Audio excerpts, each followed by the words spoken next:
Hello from Los Angeles, where you can find movie stars, luxury cars, and enough buttocks to freeze an entire city. My name is Yulia. I'm the founder and the owner of Esthetics.LA holistic beauty studio in Los Angeles and a big fan of natural skin rejuvenation. And today we're going to talk about the most bothering facial issues you might have, jowls and the double chin. I used to think my jowls and double chin were just aging, genetics, fat, nothing I could do about it. And then I learned about one muscle nobody talks about, sternocleidomastoid.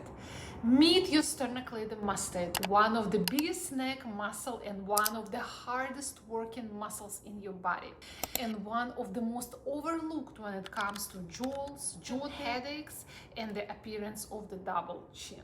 Most people carry a huge amount of tension here, from looking down at the phones, stress, also from the poor posture and slouched shoulders, and never even touch this muscle.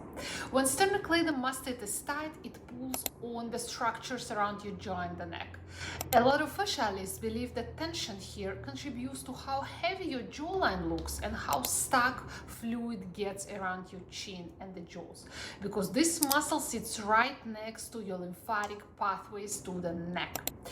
Most people only work on the jaw and the cheeks. But if the sternocleidomastoid stays tight, you're working on the surface while the root tension stays exactly where it was. So let's work together on your sternocleidomastoid and let's try to release this uneasy neck muscle, which contributes to the stagnation, which contributes to the headaches, of course, to the jaw tension, TMJ, and to facial puffiness overall. First of all, let's go find, and what you want to do, you do want to feel it. You can try to do it with both of your hands. I do not recommend to use any oils, so ideally your skin should be completely dry, and please try to work with your clean hands. So once again, sometimes you cannot really find this muscle. If you cannot find it, try to move your head a little to the side, and here it's very easy to palpate this muscle. Ideally it should feel like a thick rope. Okay, so this is the skin and this is the muscle. You could feel and you could see how different it looks.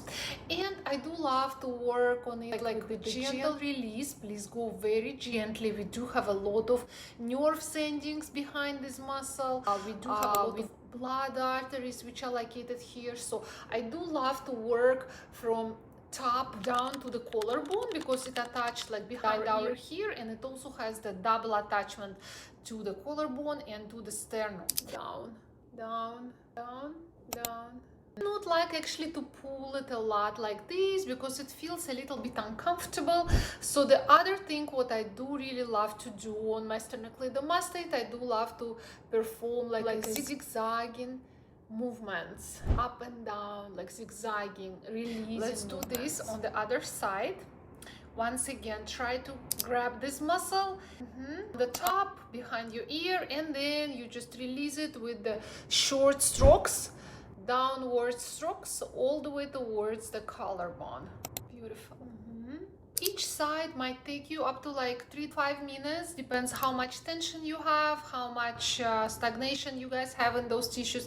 And I do love to finalize it with like a downwards movements to drain all the lymph that's been stagnant in those areas, all the way towards them clavicles. It's so good. Head a little bit. Once again, if you guys suffering from vertigo, from other like medical like conditions, please be extra careful. If you guys have any questions, you can drop yours in the comments, and I'm wishing you a great day.